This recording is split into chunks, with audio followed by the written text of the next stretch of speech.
everyone. Welcome to Wednesday. I hope that you're doing well. Thank you for joining me today. I hope that you are enjoying your time at home still. I have another missionary story for you today. And we're going to read the story, and then I'm going to tell you a little bit. First thing I'm going to tell you is that this story is about a real person. This is a real missionary who went to tell other people about God. Okay, so this isn't a made-up story. This is a real one. All right, so the name of this story is Too Busy Fishing. It was a warm, windy afternoon on the east coast of China, and the breeze rippled the blue waters of the China Sea.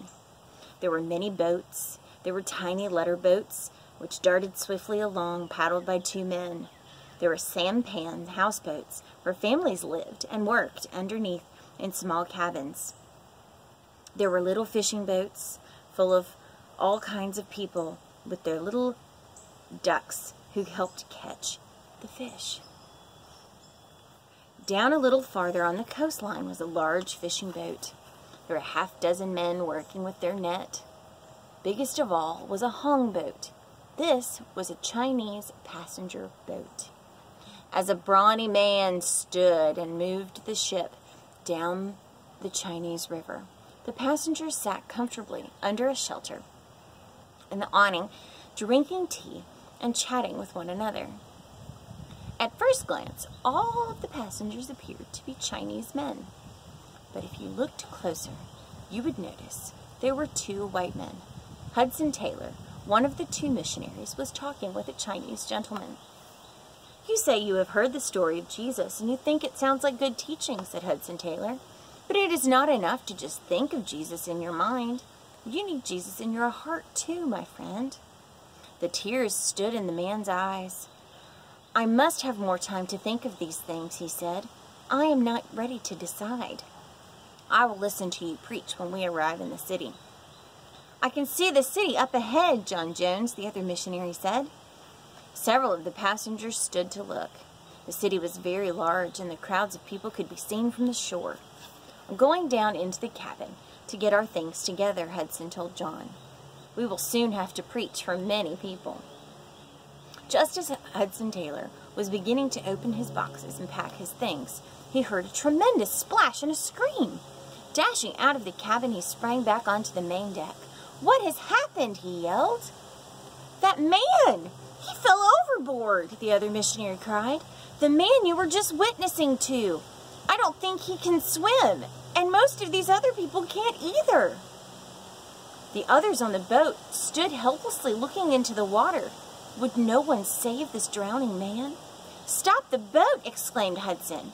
He struck down the sail and leapt overboard into the deep water. The Chinese man sunk from sight, and the missionary was not sure where to find him. Diving repeatedly below the surface, he searched. "I must find him," Hudson gasped as he came up for air. "He was not ready to believe in Jesus, so he isn't ready to die." He shook the water from his eyes and saw the large fishing boat. That net, he thought that would help find him. "Hey, come quickly and let your net over the spot. There is a man drowning here." The Chinese fishermen stared at him. "It is not convenient," one said lazily. "Don't talk of convenience. A man is drowning, I tell you." "We're busy fishing," another man told him. "We could not come. We would waste too much time." "Never mind your fishing," he said. "I will give you money. More than a day of fishing will bring you." "How much money will you give us?" the fisherman asked. "I will give you $5. Hudson, knowing that the fisherman seldom saw that much money. "Only come before it is too late." "We won't do it for that. Give us $20, and we will drag with our net." "I don't have that much.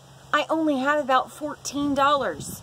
But you can have all of it. Please come at once." Finally, the fishermen paddled their boat over and let the net down. In less than a minute, the body of the man was pulled from the water and laid upon the deck. He was very still. Was it too late? "Give us our money. Pay us what you promised," clamored the fisherman. Hudson first knelt over the body of the man that he had tried to save. He vainly tried to resuscitate the drowned man, but no use. The life had fled. Rising to his feet, the dripping wet missionary said to the fisherman, "Here is your money. I will pay you as I promised, but if only you had come when I called, the man would have been saved."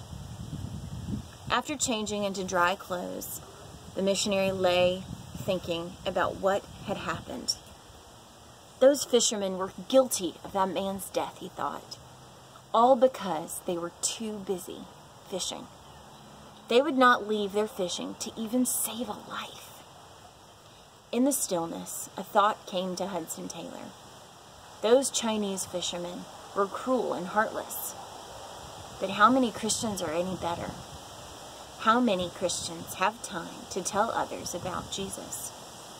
They will not try to save a dying soul because they are too busy with their own lives, too busy fishing.